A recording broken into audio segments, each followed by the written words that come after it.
It is a beautiful day at the Red Pony and continued soiree, and this is the Longmire Posse Podcast. I am your host, Zachary Hairbutt. With me is my partner in crime, trolling the prairies, of course. Introduce yourself.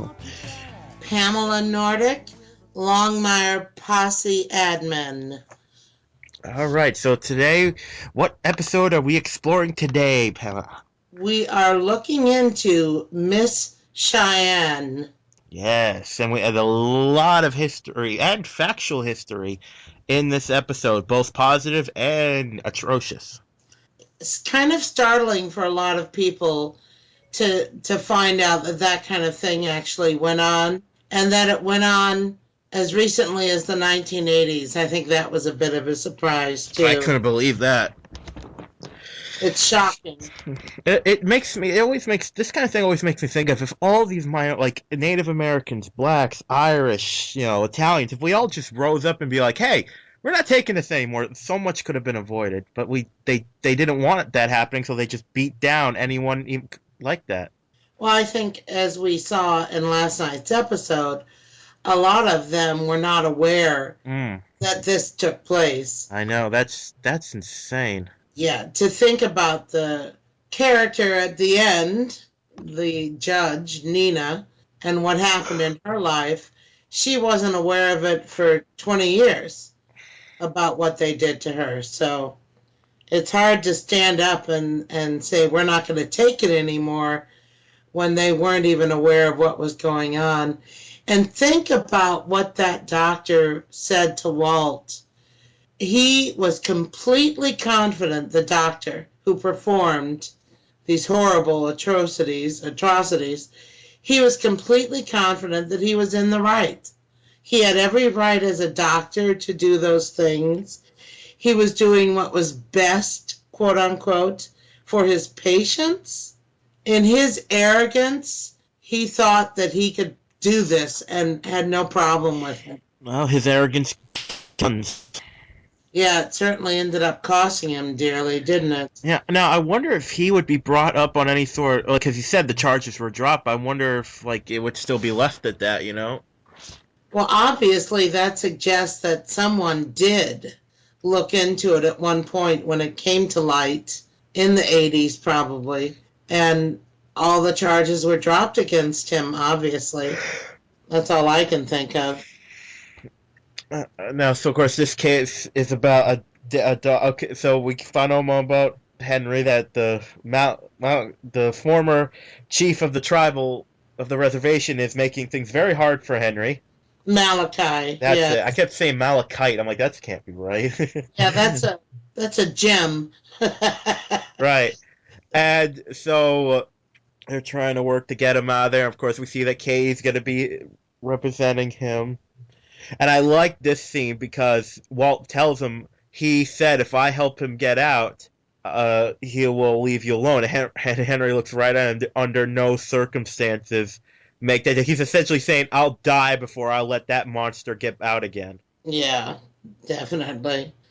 But they kind of, in not last night's episode, but the episode before, number 2, they kind of foreshadowed that the guy's up for parole, Malachi, and there's a chance he's going to be back and back out in public. That might prove interesting character to have as a regular on Longmire. I'd love to see more of Graham Greene. Oh, you can never have enough Graham Greene. No, he's an amazing actor. There's a great bit he did for the Royal Canadian Air Force where he plays a Native American immigration officer making a explorer go through the process. Oh boy, it's really intelligent and inventive. I did not see that. I'll post it on the Longmire Posse page. It's really good. Okay, that would be great. And of course, I loved him on the Red Green show, on his explosive expert character. Yes, he's been such a prolific actor. I think they really nailed it to get him here for Longmire. I thought that was great casting. I don't know what it is, but for some reason, with a shaved head, he looks menacing. He does, and he's a good actor, so he's able to carry it off well. I love one of the opening lines of this episode that Henry was talking to Walt, and he talked about how they hunt in packs, Yep. and that the novelty of beating up the new guy will wear off. We can only hope. Well, now he's out. Katie succeeded in getting him bail, not easily, as it was up to $1 million Yeah, that bail judge. set. Jeez, that judge. Oh my God. And Katie's trying hard. She kept popping up like, yes, Your Honor. Yes. Just popping up, popping up, popping up. Did you recognize the judge, by the way? He did look familiar. He's been on Longmire as a judge, Judge Mayhew, and they used the same name for him last night. He was in, I think, a couple of episodes before. So I don't know. They didn't make it known that he's aware of who Henry is or who Walt is, but they certainly have come before him in previous episodes. Now, that's one thing I was a little confused about. They're talking about needing people to defend Henry. It's like he's best friends with the sheriff. Wouldn't a sheriff be a great character witness? You would think so, but I think they were trying to avoid the knowledge that Walt arrested him once. So maybe that's why they're trying to keep it quiet that he was the sheriff's best friend, afraid that that might come out, that he had had this arrest in his past. You know, the theme and the feel of the episode was really exemplified by that first scene at the site of the murder. When the camera panned onto that barn, that old abandoned barn where the murder victim was found, and the old tools and implements out in front of the barn, that is a very real location. There's a photographer that actually works as a transportation coordinator and driver for the Longmire crew, Lucas Matthew Stein, and he posts the most incredible photographs that he takes when they're out and about on location shoots. And I am certain that I saw that very barn in one of Lucas's photos. So the authenticity of the television show is magnified by their brilliant selection for location shoots. These are real places, and you feel that. And by the authenticity of the representation of the Native American culture and community, it's just such an authentic show. Yes, and of course, I just like how they did the whole thing where Henry first he wears his suit, but then later on she's like, we got to represent the real him, and so she lets him Oh, dress how he would. exactly. And what about Henry's line when he got in that too big suit? That I feel like an Indian Al Capone. I thought that was a great line. And what do you think about Branch and the way I think so much of him last night was very self-serving. You know, he couldn't wait to jump up and run out to the reservation clinic. He wanted to go out there. He offered right away to go out there to check on the doctor's history with the clinic, the murder victim's history. Well, we know why he really went there. Yeah, he couldn't care less about that. In fact, once he gets there and asks questions, he started to leave And the guy's like, without "Hey," having the name of the patient that fought with the doctor. and we So, find out that the guy does know. Now it's like they keep now. There's a slight chance he might be alive because, as we know, when he shot himself, he stood up. But yeah, he was out of camera range. I'm still convinced the man could be alive. I don't know. They keep leaving it wide open one way or the other. But I don't know. It's kind of curious. And the fact that this clinic technician at the reservation clinic didn't even know David was dead. He didn't say, David, yeah, I know David, he's dead. You'd think he would say yeah. that if David was dead. You'd think he'd know if David was Now dead. I just thought of an interesting little thing. Now this show does like little subtle foreshadowing hints, right? Yes, they love it. Yes, now think of this. He said he knows David because he donates blood, right? Right. That means Oh. there's a good chance they have his blood, and that would explain where he got the blood to make it look like he shot himself. Boy, those are too many Oh, possibilities. and maybe because I don't know the science. We need to find someone who can answer these questions. But I wonder if you like poured blood over a bunch or and burned it. Like I wonder if that would say, "Oh, look, his DNA." I don't think so. I don't know. I get because I think it, think it it's would be like you useful. said that last show, and I think it's true. I'm pretty sure if you burn someone, you can't do DNA. The only way you can get DNA from remains like that, to my understanding, is if there's bone fragments Yeah, that still have marrow in it, yeah, and you can get some DNA that way. But I don't think you can from ashes at all. and especially ashes scraped off your nephew's boot. Yeah, well, leave it to the Ferg to help Now solve it. I did like how happy he was when the big smile he had on his face. He's like, "Oh, I helped." Yes, yes. He's still finding his way. The Ferg is still finding his way. Oh yeah, well I will always like that part where he's just trying to resign because he's like, "I know you gave me the job to help my as a favor of my father," and Walt says right to his face, "Yes, I gave you this job for two reasons. One, because a favor for your dad, and Ferg's like, and the second, I'm still waiting to see I'm that." still waiting. That's Yes, a great line. it is a wonderful line. Of course, one of my favorite scenes of all time Well, in the show. you're a little prejudiced when it comes to. Just a little, maybe a little biased there. Now back to this episode. This judge, he does not. Now I don't think it's personal against Henry, and I don't think the judge is on the take. I just think he's a hardcore judge. Which kind of makes sense for Wyoming. The reputation that Wyoming has overall as being the Wild West and more of a conservative place. It would make sense that a judge would be kind of hard nosed when it comes to a murder charge. I looked it up. Um, he was in the episode. The judge. I would need to rewatch it to see what he did, but he was in the episode with the cult.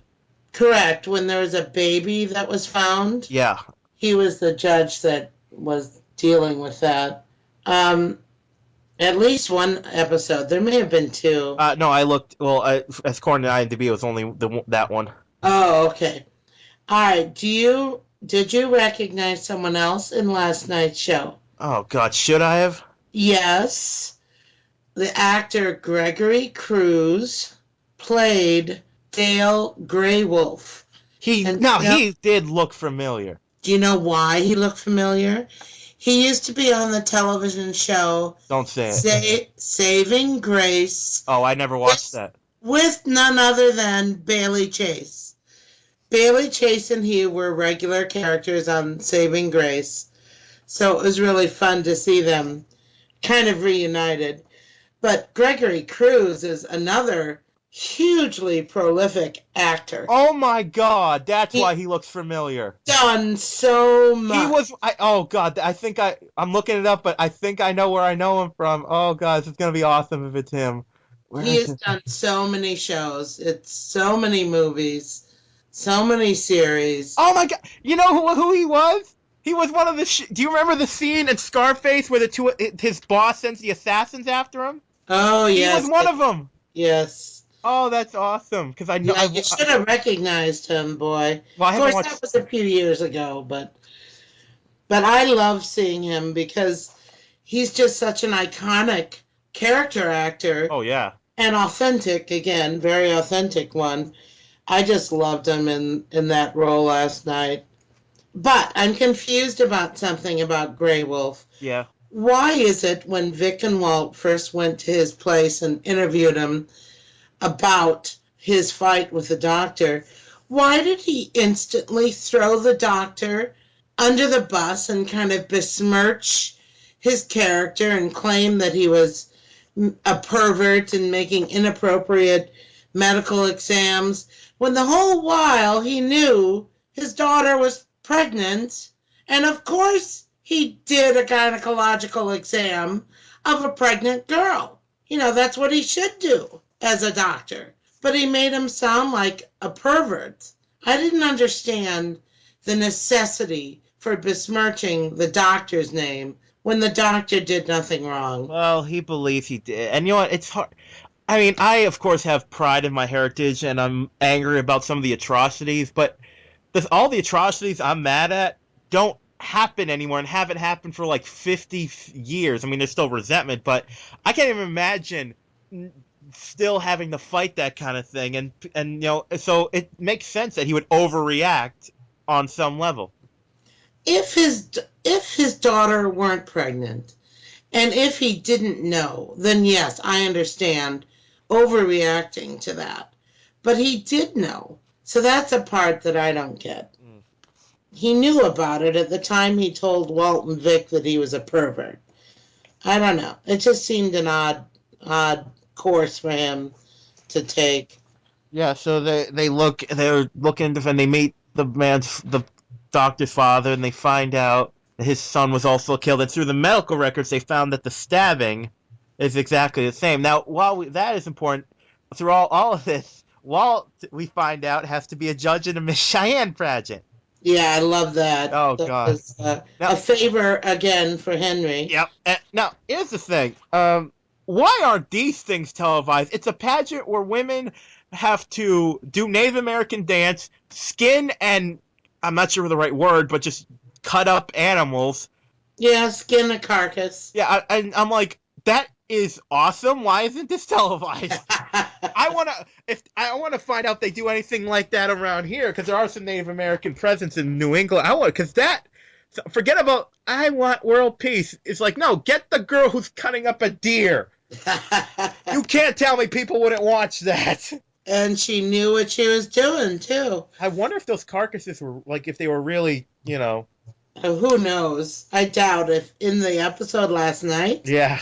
I'm sure that was backstage magic. Yeah. That was prop master magic, not the real thing.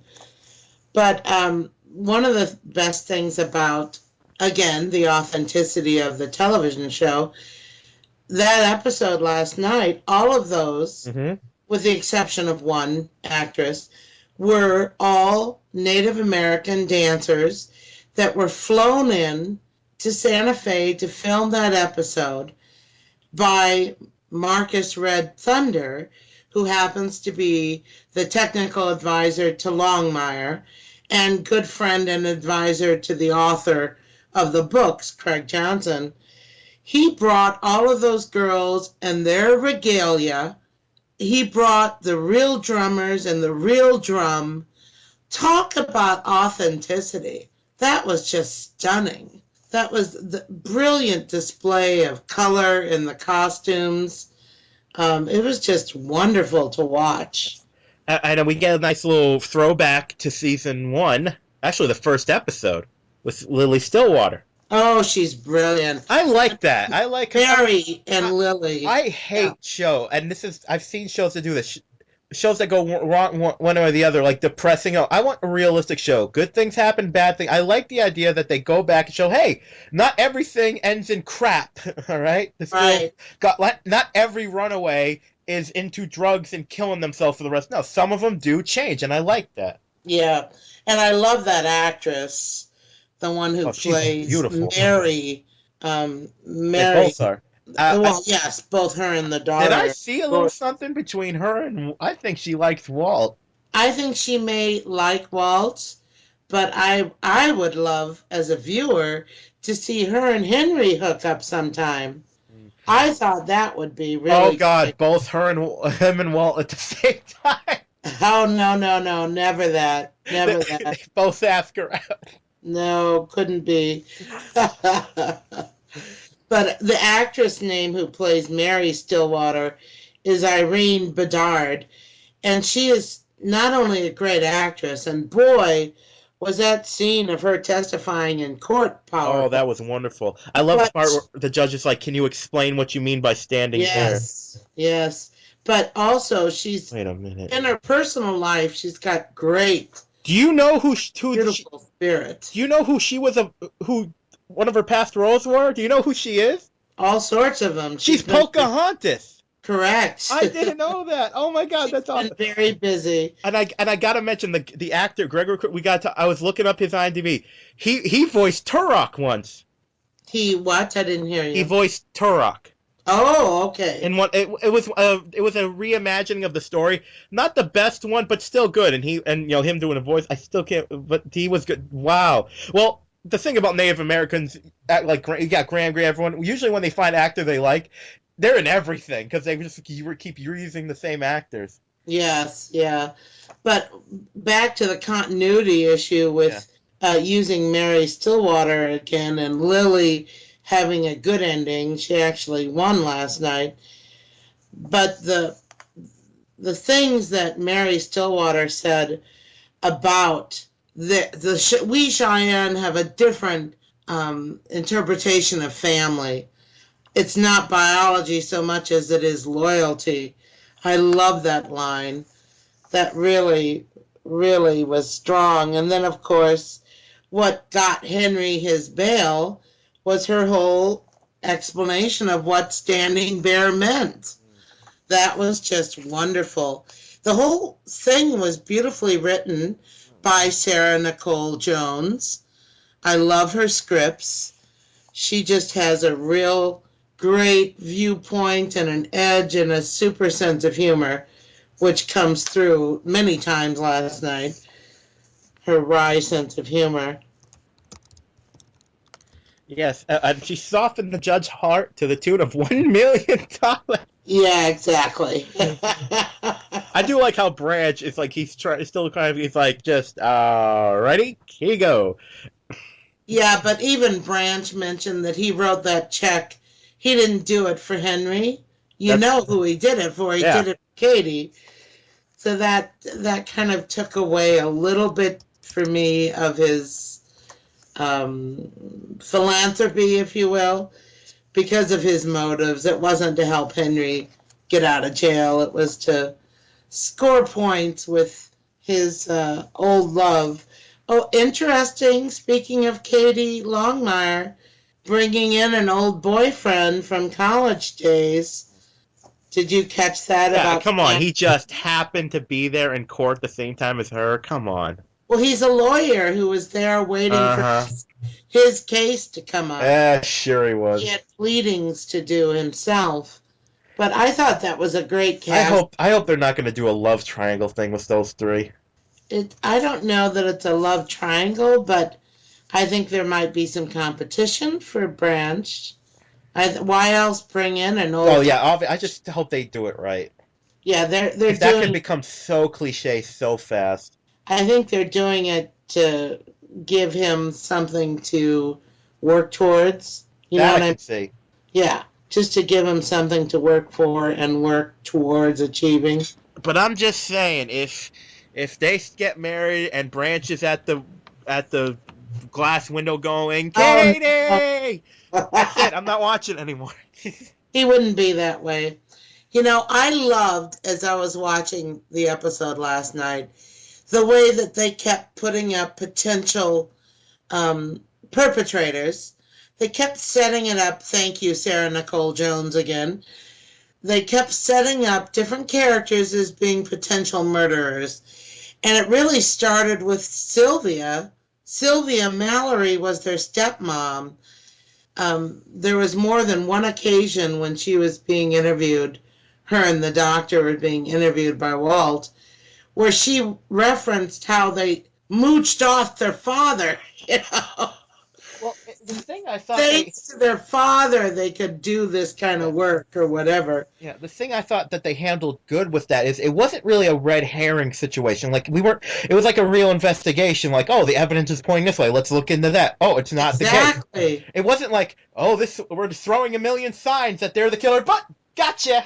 No, it was brilliantly constructed in that, they, as you said, they're kind of following the natural course of an investigation. And if it takes you one way, that's the way you go. And if it takes you the other way, you have to follow it too. But what a surprise the ending was. Did that surprise you? I guess yeah. I thought it was gonna be the stepmother. Yeah, I did too, because she would benefit the most. without the sons there mooching off their dear old Yeah. dad. Now, before we get to the ending, I think we've talked about this last time, but I think we have confirmation now that Matthias is a jerk. Oh boy. Oh man, I mean, it's one thing if he wants to be Matt Walt, but he is deliberately screwing over Henry. I had no idea that he had such animosity for Henry. And I'm Oh, trying, do you remember seeing this in the past? Not to this a little degree. bit, but I think I know what it is. I think it's Dina, like I said last time. That, and it's because Matthias wants to be like a figure of something in community, but everyone goes to Henry for help, and no one wants to care about his opinion. Well, one case in the past where that was very evident was in the disappearance of Lily Yep. Stillwater. You're so right. When that happened, Mary said she did go to tribal police, and I love the look that Matthias gave You her. remember that line from the very first episode? Oh yeah. The mother doesn't care about your pissing match with the sheriff. Oh yes, yep, boy. But so I think too, as I mentioned last episode, I really have to wonder if Dina isn't the leg that we saw last episode. And that would certainly add to the animosity that Matthias was showing. And If couldn't indeed, Henry have her arrested for stealing $4,000 from him? well, it would be nice if he could. So far, she hasn't shown up. I think she'll be back in a future episode. I don't have any empirical knowledge that that's the case. It's just why miss out on that wonderful opportunity?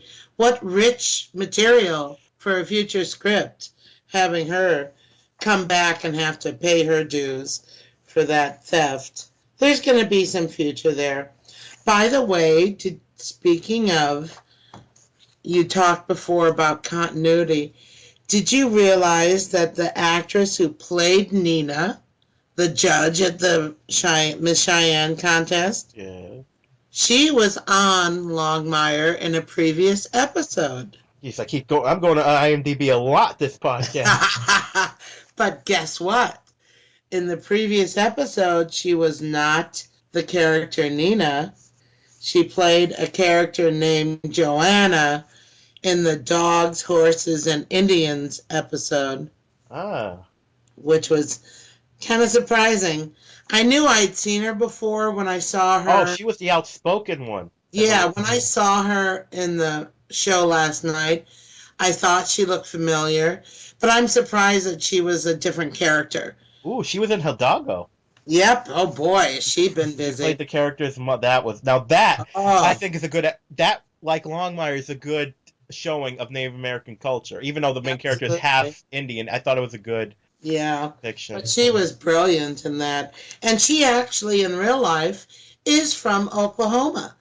And she talked in her final scene last night about where she won her crown of Miss Cheyenne was in Oklahoma. Oh my God! You know who else she is? She was the Native American in that episode of Seinfeld where he was afraid to say the words Indian giver. Oh my gosh, you're kidding. That's Oh no, that's so funny. That she does just a lot of work to help Native Americans. Yeah, well, they both have. Both these actresses, Irene Bedard and the woman who played Nina, have been very busy in not just in working as an actress, but in their involvement in promoting the Native American cause and culture. And I, what about that final, when Henry finally gets out of well, prison? before that, we should definitely talk about when Walt realizes the connection. By the way, great job on the Detroit police. Hey, a patient of the doctor's. Wonder if that could have been a killer. Nope. It's someone who has visited Detroit. Nah, we don't need to look that up. But it turns out in that scene with her when she's revealing to Walt, and she cut her hands. It's like I thought it would Oh, feel better. Oh, but I almost wish we had a scene with the father finding out why his sons were dead. You know? well, Walt pretty much told him why when he went there and asked him to release the doctor-patient confidentiality on his patient so that Walt could research him. Walt pretty much said it's not because of what your sons did, but because of what you've done. I know this makes me think of a line from Columbo. There's an episode because in Columbo where they ask him to talk about the suspects he's catching. He says some of the murderers he's caught, he's respected and even liked. And that's like this, like you feel sympathy. Like of course you think it's wrong that she killed the two sons because they didn't do anything to her, but you feel Right. sympathy to her. Oh my gosh, how could you not? God, she did so good in that She scene. was brilliant in That's that that's an scene. Emmy in my opinion. That should be getting that's It Emmy worth. should be. Absolutely. It was a brilliantly portrayed scene. Yeah. You So know what other scene last night just blew me away? what? Was when Grey Wolf attacked Walt. Oh That yeah. startled me. I was so surprised by that scene. And there's someone who lives in that area where all of that was actually filmed, who said he was there that night when they were filming that scene, and he commented on the Facebook page that that scene last night looked so great on air because it looked so real at the time they were filming it, because he was there watching it. They did a great job on that assault scene. It was very realistic. Mm. Startled the heck out of me. Just well, speaking of like stuff in the background, I remember in one of the court scenes when the judge tells everyone to rise. It's a weird thing to notice, but one of the people when they stand up like a soldier. They were like this woman in the gallery had her hands behind her back and stood up with her chest out, like she was been told to stand at attention. It's just something I Oh, noticed on one of my rewatches. I did not notice that at all. You've got one on me there. Totally missed Okay, that one. so now we talk about the ending that you are Oh, so excited about. oh, well, the emotionality, as you said, the depth of it and all of that. It was such a surprise that it turned out to be this Nina. And then Walt hopefully saves the day. You know, they kind of left it up in the air. Is she still alive? I think they would have shown it if she was. Because if you don't cut yourself too deep, you're not gonna. I mean, you have a good amount of time. I'm hoping she's still alive. And if she was still standing, so it's pretty likely. Well, she collapsed and he kind of caught her. So she actually did I collapse. don't know if they'll. Well, guess we'll see if they address it all. But I okay, hope. so when Henry comes out of the prison, and Walt just goes, "You're never coming out of there again. Oh, you're never You're never going going back back in in." there What am I again. dyslexic? Yeah, And I love that he's line. essentially saying, if you get found guilty, you're running away. Yeah, you're never going back in there again. And what does Henry say? You should not make promises you cannot keep. Yeah, but then Walt says again, if You doesn't are what. never going back in there again. Mm. So he's going to make sure that no matter what, Henry's not going back in that place. I don't know that Henry would survive another trip back into Malachi's prison. Might as well call it Malachi's. I've found that kind of revealing because usually in shows they drag stuff like this out, but literally it was the next episode he's out. But not for long. True, but There's still going to be a trial. I want to see if we see Malachi again before like during the trial or any of that stuff, because there's no way he's just gonna accept, because he has no leverage on Walt at the moment. He's going to, there's no question in my mind Malachi's going to get parole. That's just my theory. Folks, I have no insider information, but I think we're going to see him get parole and be a regular appearance on Longmire, which would be great to have a nemesis of that level. That would really Yeah, be. but he's not gonna. You don't think they'd make him chief again, do you? Well, you don't know what's going on with I Matthias. know. So there's so much up in the air there. And boy, does it next episode look brilliant. Mm. Holy moly. This, I don't know if you remember the previews, but there is a scene where they show Walt hanging over a cliff on ropes. Did you notice that in the preview I for next watched it. week? I'm not able to watch it live, so I didn't see the preview. Oh, oh. Well, I don't want to give away too much, but I will just say this. It's all very real. Mm. It is all very real. I've posted real pictures of him doing it. So it's not a stunt man. It's just all very real, and it's hair raising. Hair raising. That's all I'm going to say. It's going to be a good episode. Well, Yeah, I think definitely. we have analyzed this episode, the final roundup and all that. Unless do you have anything else you wanted to comment I on? don't think so. It was another brilliant episode, and I'm just left waiting for 7 days to pass by in a hurry. Now, not even that. I think we 6 now. should also mention that we have some special episodes coming up. Some special podcast Yeah. episodes. Yes. We are interviewing a couple of people from the show. Yes, cannot wait. We're from the books. The author Craig Johnson will be interviewing him tomorrow. Mm-hmm. He has graciously offered us an hour of his time. Ooh. I cannot wait. We're going to have so much to talk about. That's going to be fantastic. Such great fun to talk to that man. He's just